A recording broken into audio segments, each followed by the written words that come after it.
اثر کی پہلے والی غیر معقدہ 4 سنتیں پڑھنے کا طریقہ سیکھ لیں، شروع سے لے کر آخر تک، پہلی رکعت سے لے کر آخر تک کیسے کیسے کیا کیا پڑھنا ہے۔ سب سے پہلے آپ نے نیت کرنی ہے 4 رکعت سنت نماز اثر اللہ کی رضا کے لیے، اللہ اکبر کہہ کے ہاتھ باندھ لینے۔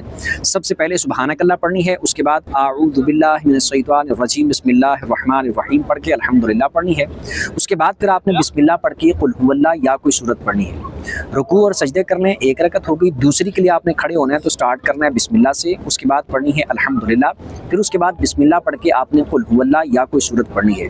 رکوع اور سجدے کر کے التحیات پہ بیٹھ جانا ہے، التحیات بھی آپ نے پڑھ لینی ہے، درود بھی پڑھ لینا ہے اور دعا بھی پڑھ لینی ہے۔ یہ غیر معقدہ سنتیں جو ہوتی ہیں، اس میں دوسری رکعت میں جب آپ نے التحیات پہ بیٹھنا ہے تو کمپلیٹ پڑھنا ہوتا ہے، بس سلام نہیں پھیرنا، لاسٹ تک دعا تک آپ نے پڑھ لینا ہے سارا۔ اس کے بعد پھر آپ نے تیسری رکعت کے لیے کھڑے ہونا ہے اور تیسری کو آپ نے دوبارہ سے پھر سبحانک اللہ سے سٹارٹ کرنا ہے۔ یہ صرف غیر معقدہ سنتوں میں اس طریقے سے کیا جاتا ہے، یا پھر 4 نفل آپ نے ایک سلام کے ساتھ اکٹھے پڑھنے ہوں اس وقت بھی ایسے پڑھتے ہیں۔ تو تیسری کو آپ نے سبحانک اللہ سے سٹارٹ کرنا ہے، اس کے بعد پھر بسم اللہ پڑھ کے آپ نے سورت فاتحہ پڑھنی ہے، پھر اس کے بعد بسم اللہ پڑھ کے آپ نے قل هو اللہ یا کوئی سورت پڑھنی ہے۔